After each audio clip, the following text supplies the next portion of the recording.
As the West continues its effort to contain and destroy Islamic terrorist groups like ISIS and others, some reports have the number of newly added child soldiers now fighting for ISIS at more than 1,000 for this year alone.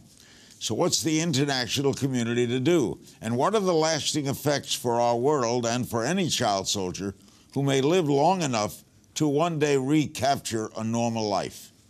Theresa Betancourt is the director of the research programs on children and global adversity at the Harvard School of Public Health and associate professor of child health and human rights, also at Harvard. She has done much research into the study of child soldiers, and she joins me from Boston. Your focus, Theresa, is on the world's most neglected and traumatized youths, so-called child soldiers. How many are there? How big a problem is this? Well, thanks for having me on, Larry. I really appreciate you drawing attention to this topic. Certainly, these figures are hard to arrive at in any reliable fashion, but it's currently estimated that at any one point in time, there are some 250,000 to 300,000 individuals under the age of 18, girls and boys, involved in fighting forces around the world. The age range is from what to what? Well, I've worked primarily on the topic in sub-Saharan Africa, in Sierra Leone, as well as in northern Uganda. In both of those situations, we saw children as young as age 7 abducted, oftentimes under the guise of being a house servant originally, and then moving into much more horrific acts, even at those taken at a very young age. Also, because of the rampant sexual abuse of girls involved with fighting forces, we see children actually born into these situations as well. You're saying kids at age 7 are fighting? Well, so I can tell you the story of a young boy who was in our longitudinal study of war-affected youth that we've been tracking now for 13 years. He was taken at age 7, was with his grandmother gathering firewood. He was taken to be a houseboy for the wife of a rebel commander, but over being held by the Revolutionary United Front rebels for 4 years, he was brought into many other acts of violence. He witnessed countless atrocities. He was forced to take drugs to inure him to involvement in the conflict, and his story is not unique. Are there a good percentage of girls? So anywhere around the world where we've seen individuals under the age of 18 involved in armed forces and armed groups, we've seen girls as well as boys. It's estimated that it's about 10 to 30% of the population of children affiliated with armed forces and armed groups around the world that are female. Now, in some cases, do youngsters enlist because they get survival, they get clothing, they get fed, they get shelter? Yes, exactly. Children who don't have their basic security needs met are at extreme risk of exploitation. Sometimes we use the acronym SAFE to sum this up, and we talk about the interrelated basic security needs of children. Certainly, the Convention on the Rights of the Child enshrines the many full rights that children have in the Universal Declaration.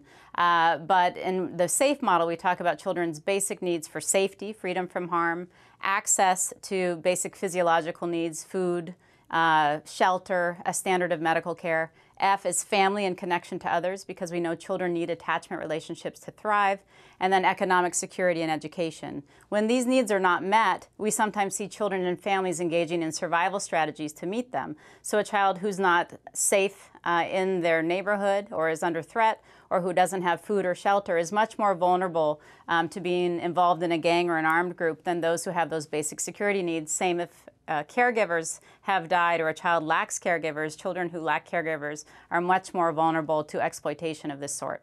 How does ISIS use the child soldiers? What do they use them? What do they do with them? What do they use for? So again, I haven't worked in the Middle East. I'm not an expert by any means on ISIS.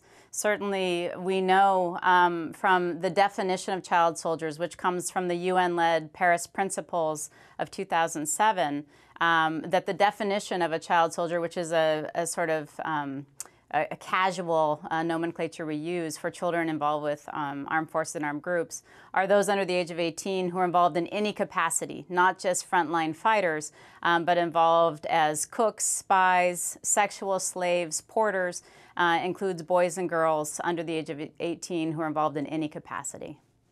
How does the normal world at large deal with this? Well, there's a lot that we can do. When we think about preventative initiatives, there's tremendous advocacy from United Nations agencies, the Office of the Special Representative of the UN Secretary General on Children in Armed Conflict, UNICEF. Depending on the nature of the conflict, the Department of Peacekeeping Operations or the United Nations refugee agencies. Attention to these basic needs and whether or not children and families are vulnerable for exploitation is extremely important. And also, there's a lot of attention to the ongoing involvement of children in armed forces and armed groups around the world and efforts to negotiate their release or set standards.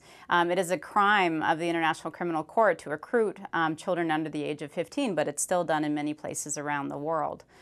We do know from this longitudinal study that we've been running in Sierra Leone, West Africa since 2002, with follow-ups in 2004, 2008, and now a planned follow-up, even looking at them as young adults and parents and enrolling the next generation as well as people's intimate partners, that people do go on to live normal lives. And what really matters are the different forces around you, the nature of the household the young person may return to. Are there good supports, guidance? Is there an investment in the child at the family level? And then also community relationships, depending on the nature of the conflict, how it's viewed. Does the child come back to being stigmatized or ostracized? Are there positive alternatives as we think beyond the family and community to the social context, the political context, the policy context? Are there opportunities to get back into school, to pursue a livelihood? All of these things really shape the trajectory of more risky outcomes or more resilient outcomes when it comes to the story of former child soldiers. The psychological damage must be terrible. So our longitudinal study of former child soldiers in Sierra Leone, West Africa, was developed to investigate factors that contribute to more resilient outcomes in life, including mental health, or more risky life trajectories, including poor mental health and poor social functioning. And we do see that some toxic stress exposures, such as being involved in injuring or killing others, or surviving multiple and repeat instances of sexual violence, are associated with negative mental health, problems with anger and trust in others over the life course. But it's also important to note that the post-conflict setting also matters a great deal. It's not just about what happened to you during your time with an armed group, but it's also about how you're received when you return home. And we know one of the biggest predictors of children struggling with mental health problems is to come back to be ostracized, to experience stigma in their communities.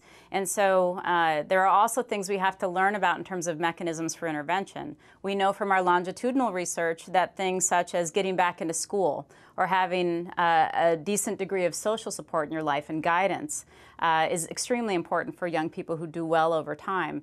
And so it's not a lost generation. We can begin to think about these modifiable mechanisms that we can target through intervention programs. I salute you, Doctor, and I thank you for being with us. I hope you'll come back as we cover this important topic a lot more in the coming months. I would be delighted.